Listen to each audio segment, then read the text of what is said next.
कल हम लोग पढ़े थे भौतिक राष्ट्र पद्धति पढ़े थे हम लोग, जिसमें चार था: एफ पद्धति, सीजीएस पद्धति, एमटीएस पद्धति और लास्ट में था चौथा था एसआई पद्धति। यहाँ तक पढ़ लिए थे मात्रा के प्रकार। अब हम लोग पढ़ेंगे मात्रा के प्रकार, जिससे मात्रा के प्रकार तीन होते हैं। पहला है तरह के प्रकार तो तीन होता है: आधारी मात्रक, इसे मूलभूत मात्रक भी कहते हैं। दूसरा है व्युत्पन्न मात्रक। तीसरा है संपूरक या पूरक मात्रक। संपूरक और पूरक मात्रक। अब पहला पढ़ते हैं आधारी मात्रक किसे कहते हैं। आधारी मात्रक ऐसा मात्रक जो स्वतंत्र हो या किसी दूसरे पर निर्भर न हो, उसे आधारी मात्रक कहते हैं। ऐसा मात्रक जो स्वतंत्र हो या किसी दूसरे पर निर्भर न हो, उसे हम लोग आधारी मात्रक कहते हैं। कौन सी मात्रक कहते हैं? आधारी मात्रक कहते हैं। तो आधारी मात्रक है 7। आधारी मात्रक कितना है? 7। हम लोग बार बार से लेते एक शब्द लिए हैं आधारी मात्रक, उसका ऐसा मात्रक और संकेत। ऐसा मात्रक हम पढ़ा दिए हैं, जिसे कहते हैं अंतरराष्ट्रीय पद्धति। पहला है समय। तो समय का ऐसा मात्रक है सेकेंड। समय का ऐसा मात्रक सेकेंड। और समय को सेकेंड को हम लोग संकेत करते हैं ऐसे। संकेत क्या करते हैं? ऐसे। अब है लंबाई। दूसरा लंबाई। लंबाई का ऐसा मात्रक बोलेगा तो बोलेंगे हम लोग मीटर। लंबाई का ऐसा मात्रक मीटर। और संकेत किससे किया जाता है? तो एम से। किससे किया जाता है? एम से। तीसरा है द्रव्यमान। द्रव्यमान का ऐसा मात्रक क्या है? तो किलोग्राम। द्रव्यमान का ऐसा मात्रक क्या है? किलोग्राम। और संकेत क्या है? केजी। संकेत क्या है? केजी। अब तीसरा है तापमान। चौथा है तापमान। और तापमान का ऐसा मात्रा है? केल्विन। तापमान का ऐसा मात्रा है? केल्विन। और संकेत किससे है? के से। है विद्युत धारा। यदि पदार्थ का परिमाण, पदार्थ का परिमाण का ऐसा मात्रक है मोल। पदार्थ का परिमाण कैसा मात्रक है? मोल। और इसका संकेत है MOL। MOL यानी मोल बोला जाता है। छठा है विद्युत धारा। तो विद्युत धारा का ऐसा मात्रा क्या है? तो एम्पियर। विद्युत धारा का ऐसा मात्रा एम्पियर। और संकेत क्या है? तो ए। विद्युत धारा का ऐसा मात्रक एम्पियर। और किससे संकेत किया जाता है? तो ए से। ज्योति तीव्रता। सतमा है ज्योति तीव्रता। और ज्योति तीव्रता का ऐसा मात्रा है कैंडेला। ज्योति तीव्रता का ऐसा मात्रा का है कैंडेला। और उससे किससे सुनिश्चित किया जाता है? तो सीधी से। किससे सीधा? सीधी। यही 7 को आपको याद करना है। और इसी 7 से व्युत्पन्न मात्रक भी हम लोग पढ़ेंगे। तो ये सब हमेशा याद रखना जरूरी है कि हम लोग फिर एक बार रिवीजन देख लेते हैं। समय का ऐसा मात्रा क्या है? तो सेकेंड। समय का ऐसा मात्रा सेकेंड। किससे संकेत करते हैं? तो एस है। लंबाई का ऐसा मात्रा क्या है? तो मीटर। किससे संकेत करते हैं? तो एम से। तीसरा है द्रव्यमान। द्रव्यमान का ऐसा मात्रा क्या है? किलोग्राम। संकेत किसका है? केजी। चौथा है तापमान। तापमान का ऐसा मात्रा क्या है? केल्विन। किससे संकेत करते हैं? तो के से। पांचवा है पदार्थ का परिमाण का ऐसा मात्रा क्या है? तो मोल। पदार्थ का परिमाण का ऐसा मात्रा मोल। किससे संकेत करता है? MOL। छठा है विद्युत धारा। विद्युत धारा का ऐसा मात्रा क्या है? एम्पियर। विद्युत धारा का ऐसा मात्रा एम्पियर। संकेत क्या है? ए। अब सतमा है ज्योति तीव्रता। ज्योति तीव्रता का ऐसा मात्रा क्या है? कैंडेला। ज्योति तीव्रता का ऐसा मात्रा है कैंडेला। और इस किससे संकेत करते हैं हम लोग? तो सीधी। किससे संकेत करते हैं? सीधी। अब हम लोग पढ़ते हैं दूसरा मात्रा के प्रकार। दूसरा है व्युत्पन्न मात्रक। दूसरा क्या है? व्युत्पन्न मात्रक। तो व्युत्पन्न मात्रक उसे कहता है ऐसा मात्रक जो स्वतंत्र न हो, स्वतंत्र न हो या आधारी मात्रक पर निर्भर करता हो। क्या करता हो? ऐसा मात्रक जो स्वतंत्र न हो या आधारी मात्रक पर निर्भर करता हो, उसे व्युत्पन्न मात्रक कहते हैं। क्या कहते हैं हम लोग? व्युत्पन्न मात्रक कहते हैं। जैसे हम लोग लेते हैं चाल। चाल। चाल बराबर क्या होता है? दूरी बटा समय। दूरी बटा समय। अब दूरी क्या है? एक तरह की लंबाई है। दूरी क्या है? एक तरह की लंबाई। तो हम लिख सकते हैं दूरी को क्या लिख सकते हैं? लंबाई। और समय को क्या लिखते हैं? समय। अब बताओ, लंबाई को हम आधारी मात्रक में देखते हैं कि लंबाई का ऐसा मात्रा क्या है। अब लंबाई देखो क्या है? यहाँ पे लंबाई। लंबाई का ऐसा मात्रा क्या है? मीटर। लंबाई का ऐसा मात्रा मीटर। संकेत किससे कहते हैं? एम से। तो क्या देंगे? लंबाई का ऐसा मात्रा क्या दे दें हम लोग? मीटर। उसके बाद देखते हैं नीचे में क्या है? समय। तो समय के देखते हैं आधारी मात्रा कहाँ है? समय का इसका आधारी मात्रक में देना है। समय क्या है? कैसा मात्रा क्या है? सेकेंड। और किससे संकेत करता है? एस से।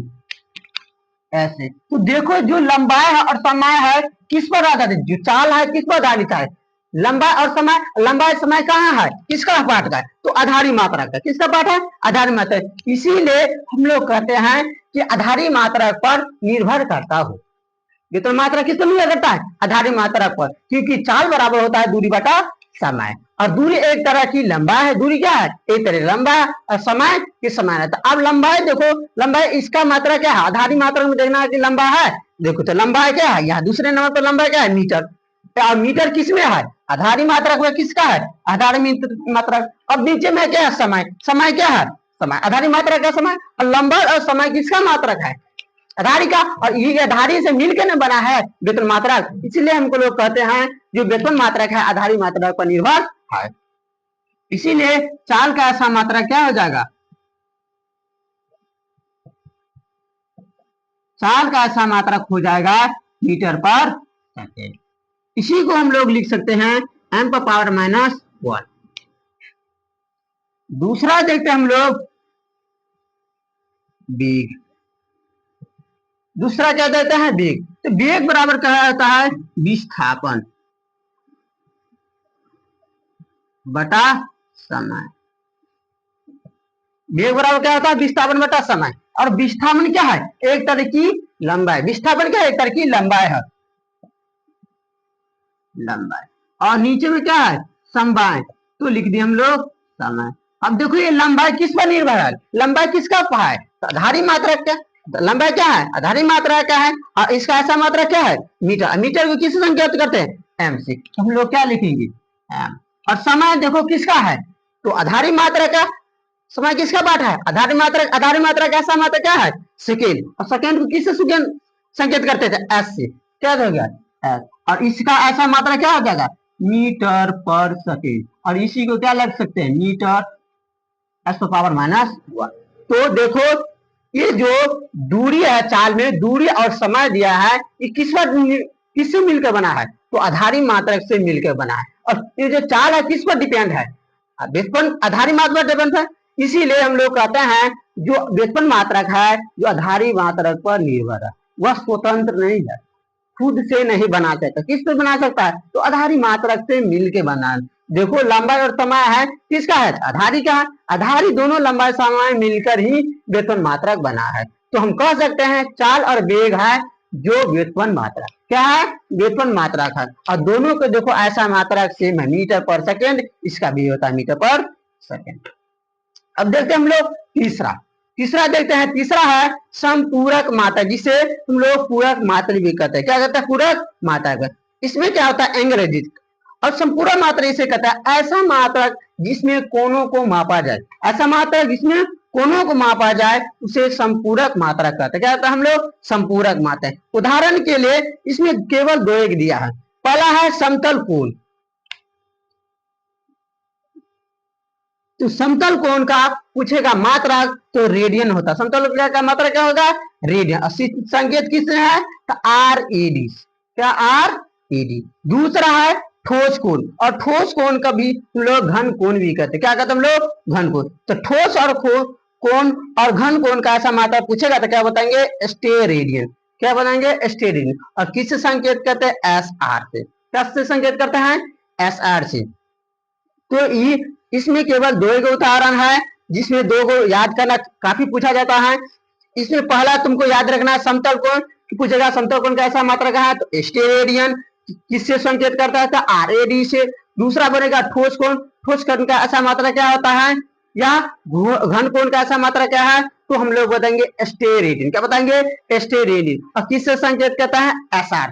किस संकेत करते हैं, एस आर से।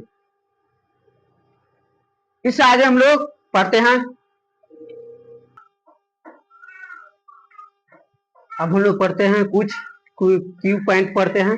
इसका आगे जो सीजीएस मात्रक और ऐसा मात्रक क्या होता है, कुछ कुछ अलग होता है। जैसे ऐसे हम देखते हैं, जैसे हम लिख देते हैं भौतिक राशियां, क्या लिखते हैं, भौतिक ऐसा एक साइड लेते हैं ऐसा मात्रक, और एक साइड लेते हैं सीजीएस मात्रक। जैसे उष्मा, तो उष्मा का ऐसा मात्रक जूल, तो उष्मा का ऐसा मात्रक जूल। लेकिन यही पूछेगा सीजीएस मात्रक क्या था उष्मा के, तो कैलोरी। क्या पूछेंगे हम लोग, कैलोरी, सीजीएस मात्रक। अगर पूछेगा तापमान, तापमान कैसा मात्रा क्या है तो केल्विन। अभी ये पता है हम लोग तापमान कैसा मात्रा क्या है केल्विन। लेकिन सीजीएस पूछे पूछे तो degree Celsius, degree Celsius. CGS पूछे तो डिग्री सेल्सियस, लेकिन ऐसा मात्रा पूछो तो केल्विन होगा। क्या होगा? केल्विन होगा। अब पूछे हम तो कुछ ऐसा मात्रा का है जो सबका ऐसा मात्रा समान होता है लगभग। वन है 1 इलेक्ट्रॉन वोल्ट, ऊर्जा, कार, ऊष्मा, 1 unit, 1 BOT, board of trade, 1 kilo watt hour, 1 HP इत्यादि का ऐसा मात्रा क्या होता है? जूल। इत्यादि का ऐसा मात्रा क्या होता है? जूल। नोट में रखना, सभी नोट में लिखना है। 1 इलेक्ट्रॉन वोल्ट, ऊर्जा, कार, ऊष्मा, 1 unit, 1 BOT, 1 kilo watt hour, 1 HP इत्यादि का ऐसा मात्रा क्या होगा? जूल। ऐसा मात्रा क्या होगा? जूल। अब पढ़ते हैं हम लोग 1 इलेक्ट्रॉन, तो 1 इलेक्ट्रॉन वोल्ट बराबर होता है 1.6 गुने 10 to power -19 joule. 1 electron volt बराबर होता है 1.6 गुने 10 टू पावर -19 जूल। माइनस हो क्या होगा? माइनस। और पूछेगा 1 किलोवाट बराबर होता है 3.6 गुने 10 टू पावर 6 जूल। 1 किलोवाट बराबर क्या था? 3.6 गुने 10 पावर 6 जूल। अगर पूछेगा 1 कैलोरी बराबर कितना जूल होता है तो 4.2 जूल। 1 कैलोरी बराबर कितना जूल होता है? तो 1 कैलोरी बराबर होता है 4.2 जूल। 4.2 joule, 4.2 joule. अगर यही पूछेगा 1 जूल बराबर कितना अर्ग तो 10 पावर 7 अर्ग। 10 पावर 7 अर्ग। अर्ग क्या है? तो जूल का सीजीएस मात्रा का अर्ग। अब हम लोग देखते हैं ATM atmospheric temperature pressure, atmospheric pressure को बोला जाता है तो 1.013 गुने 10 पावर 5 पास्कल। 1 एटीएम बराबर क्या होता है? 1.013 गुने 10 पावर 5 पास्कल। अगर यही पूछेगा 1 पार्सेक बराबर कितना होता है तो 3 गुने 10 पावर 16 मीटर। 3 गुने 10 पावर 16। अगर मीटर के जगह पर किलोमीटर पर रहेगा तो हम लोग 3 गुने इसमें क्या करेंगे? 1000 से क्या करेंगे? भाग देंगे। तो भाग देंगे तो कितना हो जाएगा? 3 गुने 10 पावर 16। तो 3 से भाग दे, 1000 से भाग दे कितना? 10 गुने 10 पावर 1 पार्सेक बराबर 3 गुने 10 पावर 16 मीटर। तो 3 देंगे 10 पावर कितना? 13 किलोमीटर। 1 पार्सेक 3 गुने 10 पावर 13 किलोमीटर हो जाएगा। अगर 1 प्रकाश वर्ष पूछे तो 9.46 गुने 10 टू पावर 11 मीटर। क्या हो जाएगा? 11 मीटर। और हम लोग कुछ पॉइंट अब आगे पढ़ते हैं हम लोग, जैसे तापमान क्या होता है, डिग्री सेल्सियस में कैसे कन्वर्ट किया जाता है। फिर अगर केल्विन दिया रहेगा तो डिग्री सेल्सियस में कैसे वर्णन करेंगे। फिर केल्विन डिग्री सेल्सियस में रहेगा तो फ़ारेनहाइट में कैसे बदलेंगे, उसके बारे में हम लोग अब रिलेशन पढ़ेंगे और बारी बारी से 1-2 एग्जाम्पल लेके हम लोग बनाएंगे। नोट करो अभी। आप देखेंगे डिग्री अगर दिया रहे, डिग्री सेल्सियस दिया रहे तो केल्विन में कैसे बदलेंगे। अगर केल्विन दिया रहे तो डिग्री सेल्सियस कैसे बदलेंगे। अगर डिग्री सेल्सियस दिया रहे तो फ़ारेनहाइट में कैसे बदलेंगे। इसके लिए 2 गो सूत्र है जो हम लोग को क्या करना है? ध्यान रखना है। इसके लिए हम लोग को 2 गो फॉर्मूला क्या है, क्या ध्यान रखना है। तो पहला है केल्विन बराबर 273.15 plus degree Celsius. 273.15 plus degree Celsius. अगर तुम दिया रहेगा 1.5 नहीं भी देंगे फिर भी इसके अप्रोक्स भी आंसर निकल जाएगा। दूसरा है अगर हम लोग को पूछेगा फ़ारेनहाइट में बदलने के लिए डिग्री सेल्सियस दिया रहे तो हम लोग इसका फॉर्मूला आएंगे 9/5 डिग्री सेल्सियस प्लस 32। फ़ारेनहाइट में बदलने के लिए बोलेगा तो 9/5 degree Celsius plus 32। 9/5 degree Celsius plus 32। अब हम लोग को बारी बारी से निकालते हैं। बोला निम्नलिखित डिग्री सेल्सियस को केल्विन तथा फ़ारेनहाइट में बदले। डिग्री फ़ारेनहाइट में बदले। निम्नलिखित डिग्री सेल्सियस को केल्विन तथा डिग्री फ़ारेनहाइट में बदले। तो हम लोग बारी बारी से बदलते हैं। पहला लेते हम लोग 100 डिग्री, पहला कितना है 100 डिग्री सेल्सियस, कितना डिग्री है 100 डिग्री सेल्सियस, और पहला केल्विन में बदलता है। तो केल्विन में बदलने के लिए कैसा फॉर्मूला है, तो 273.15 plus degree Celsius, degree Celsius. अब डिग्री सेल्सियस कितना दिया है, तो पहले लिख देते हैं 273.15 plus degree Celsius, degree Celsius क्या दिया पहला में 100, कितना दिया है 100। अब जोड़ तो कितना हो जाएगा 373.15 केल्विन, कितना हो जाएगा 373.15 केल्विन। अब हम इसको फ़ारेनहाइट में बदलते हैं, तो फ़ारेनहाइट में बदलने के लिए अगर डिग्री सेल्सियस दिया है तो इसका फॉर्मूला है फ़ारेनहाइट बराबर 9/5 डिग्री सेल्सियस प्लस 32, क्या देंगे 32। हमेशा देखना जो ऊपर है बड़ा संख्या ऊपर में है और छोटा संख्या है नीचा में है, ध्यान रखने के लिए। तो देखो 9/5 दे दिए और डिग्री सेल्सियस कितना है 100 डिग्री दे दिए।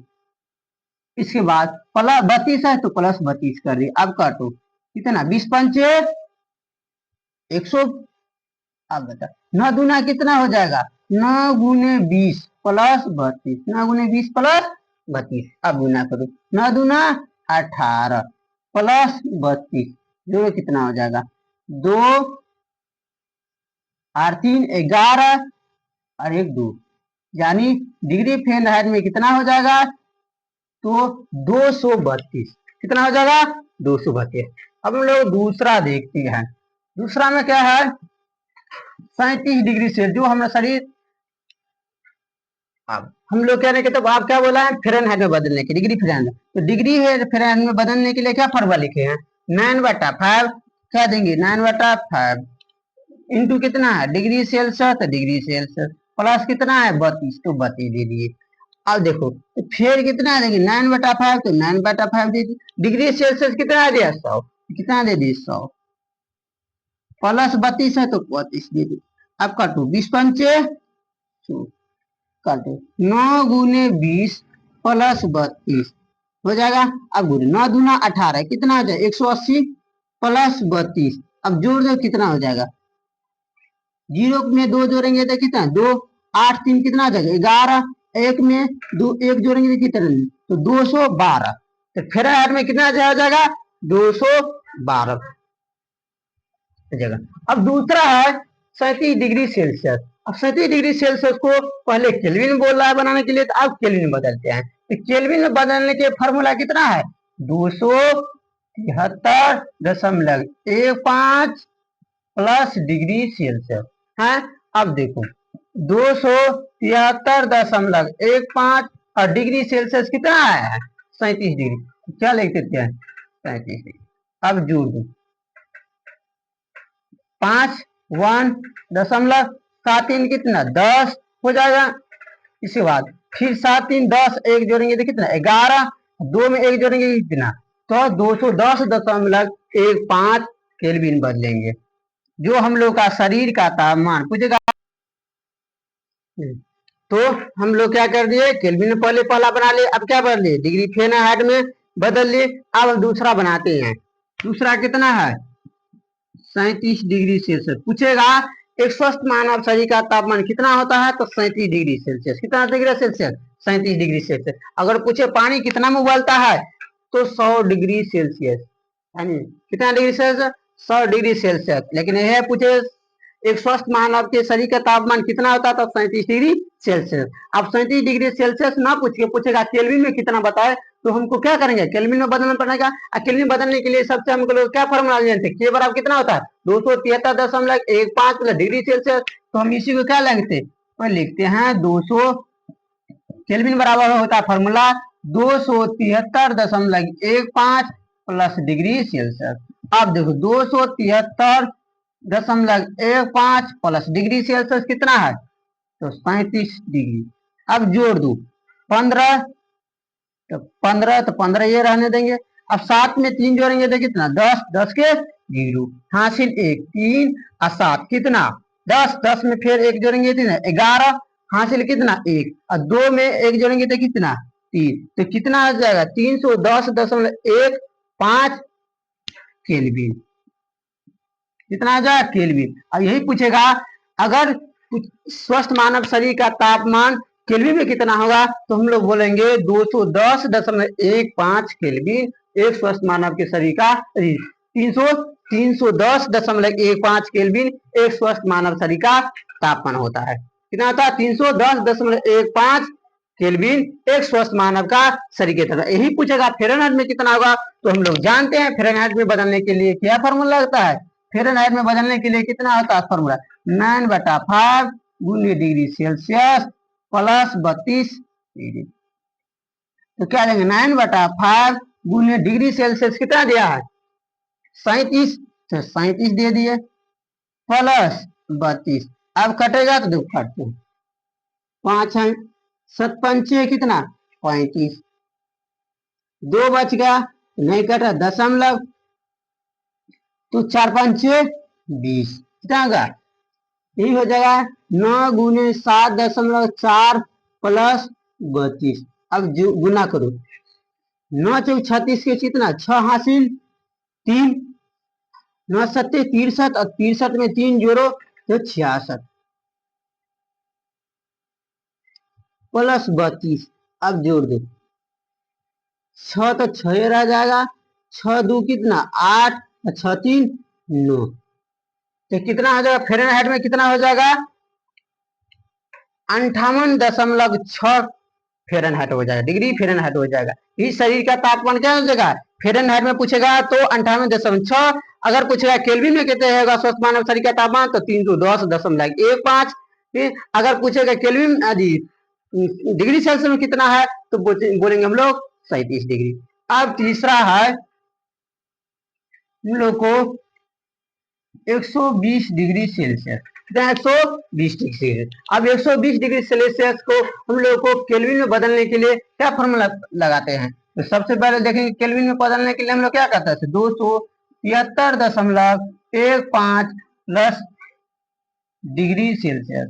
अब 273.15 प्लस डिग्री सेल्सियस कितना है 120, 120। अब जोड़ दो 5 1 दशमलव 0 में 3 जोड़ेंगे तो 3, 7 2 जो कितना है जगह 9 2 1 3, तो केल्विन में कितना है 393.15 केल्विन। कितना है 393.15 केल्विन। अब यही पूछेगा कि फ़ारेनहाइट में कितना होगा, तो फ़ारेनहाइट में कितना होता है फ़ारेनहाइट में बदलने के कितना होता है 9/5 गुने डिग्री सेल्सियस प्लस 32। अब बताओ तो 9/5 डिग्री सेल्सियस कितना है 120, तो कितना दे दी 120 प्लस कितना प्लस कितना हो जाएगा 32। अब बता काटो 2 पंचे 10, 2 क्या 20, 5 चौका 20, कितना आ जाएगा 9 गुने 24 प्लस 32 कितना आ जाएगा 32। अब 9 चौक 36 के 6 हासिल 3, 9 दूना 18 18 3 21 3 30 प्लस 32। अब जोड़ दो 6 2 8 3 1 4 2, यानी 120 डिग्री को केल्विन में बदलेंगे तो 393.15 और डिग्री फ़ारेनहाइट में बदलेंगे तो 248 कितना आ जाएगा 248। अब हम लोग देखते हैं डी नंबर, कितना नंबर देखते हैं डी। डी है कितना 80 डिग्री सेल्सियस, तो 80 डिग्री सेल्सियस को केल्विन में बदलेंगे। आप क्या करेंगे 80 डिग्री सेल्सियस किस में बदलेंगे केल्विन में, तो केल्विन में बदलने के लिए फॉर्मूला कितना आता है 273.15 प्लस डिग्री सेल्सियस। अब कितना आ जाएगा 273.15 प्लस डिग्री सेल्सियस कितना है 80। अब जोड़ दो कितना आ जाएगा 5 1 0 में 3 जोड़ेंगे तो 3 8 3 8 7 कितना आ जाएगा 15 15 के 5 हासिल 1 2 1 कितना आ जाएगा 3, तो केल्विन में कितना हो जाएगा 80 को डिग्री को 353.15 केल्विन। यही बोलेगा फ़ारेनहाइट में कितना हो जाएगा, तो फ़ारेनहाइट में बदलने के लिए फॉर्मूला क्या है 9/5 क्या दिया है 9/5 प्लस डिग्री सेल्सियस प्लस 32, तो 9/5 लगा दिए। डिग्री सेल्सियस कितना है डिग्री सेल्सियस कितना है 80, कितना है 80 प्लस कितना है 32।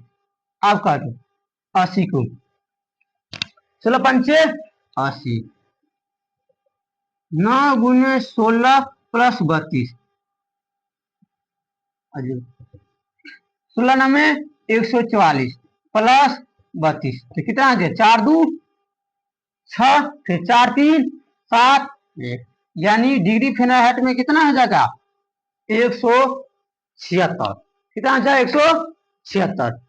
तो ये काफी को एग्जाम में पूछा जाता है। अब हम लोग पढ़ेंगे जो काफी इंपॉर्टेंट है, पूछ सकता है कि कौन सा तापमान है, कितना तापमान है जिसमें डिग्री सेल्सियस, फ़ारेनहाइट तथा केल्विन तीनों का मान बराबर होगा, तीनों का मान बराबर होगा। ये काफी इंपॉर्टेंट हर एक एग्जाम में पूछा जाता है। इससे आगे पहले नोट करो, इसके बाद हम लोग ये बताएंगे। अब हम लोग पढ़ने जाते हैं कि किस तापमान पर डिग्री सेल्सियस तथा फ़ारेनहाइट बराबर होगा। किस तापमान पर डिग्री सेल्सियस तथा फ़ारेनहाइट बराबर होगा, इसके बारे में काफी पूछा जाता है, तो हम लोग पढ़ते हैं। तो देखो, मान लेते हैं, माना कि डिग्री सेल्सियस तथा फ़ारेनहाइट का मान x पर बराबर हो जाए। कितने पर बराबर है x पर, कितने बराबर था x पर। लेकिन हम लोग एक सूत्र रहे हैं, डिग्री सेल्सियस तथा फ़ारेनहाइट में संबंध का सूत्र क्या है, डिग्री फ़ारेनहाइट बराबर होता है 9/5 डिग्री सेल्सियस प्लस 32, क्या होता है 32। अब दोनों मान लेते हैं कि डिग्री सेल्सियस तथा डिग्री फ़ारेनहाइट क्या है बराबर है, क्या है बराबर x मान ले, x हो गया। अब इसको 9/5 इंटू कितना आ जाएगा x, कितना आ जाएगा x प्लस 32 मान लेते हैं। अब देखो, तो x और इसको इस साइड कर देते हैं, इसको इस साइड कर देते तो ये क्या हो जाएगा -32, और इसको इस साइड कर देते क्या हो जाएगा 9x/5, इसको प्लस है इस साइड करेंगे तो क्या हो जाएगा माइनस हो जाएगा, इसको प्लस है इस साइड करेंगे तो माइनस हो जाएगा। अब इन दोनों के एलसीएम लेते हैं तो कितना हो जाएगा 5, 9x एलसीएम लेंगे तो कितना हो जाएगा -5x, कितना हो जाएगा -5x बराबर -32। देखो नहीं कुछ है तो नीचे में कितना एक है। अब क्रॉस मल्टीप्लीकेशन कहता है, 5 को इस साइड गुना करते हैं, 1 को इस साइड गुना करते हैं, तो कितना हो जाएगा -32 × 5। अब देखो इसमें से घट जाएगा कितना, जब 9x में से 5x घटेगा तो कितना हो जाएगा 4x, कितना हो जाएगा 4x। अब देखो, अब इसीलिए x का मान निकालेंगे तो क्या आ जाएगा, जो गुना में रहता है वो क्या आ जाता है भाग में आ जाता है। 32 × 5/4 कितना आ जाएगा 8 × 32, इसलिए x बराबर कितना -8 × 5 कितना आ जाएगा -40 डिग्री, कितना आ जाएगा तो x बराबर कितना -40 डिग्री, 40 डिग्री। और दोनों का मान कितना है बराबर, तो हम कह सकते डिग्री सेल्सियस पूरा डिग्री नहीं फ़ारेनहाइट -40 डिग्री सेल्सियस क्या हो जाएगा बराबर। काफी पूछा जाता है, तो पूछेगा किस तापमान पर डिग्री सेल्सियस का डिग्री फ़ारेनहाइट बराबर होगा, तो -40 डिग्री पर। कितने डिग्री पर, किस तापमान पर डिग्री सेल्सियस फ़ारेनहाइट बराबर होगा, तो -40 डिग्री पर, -40 डिग्री पर दोनों बराबर है। काफी पूछा जाता है। इसके बाद हम लोग आगे पढ़ेंगे, इसके बाद हम लोग पढ़ेंगे और इस पर काफी ध्यान दिया जाता है, नोट करो।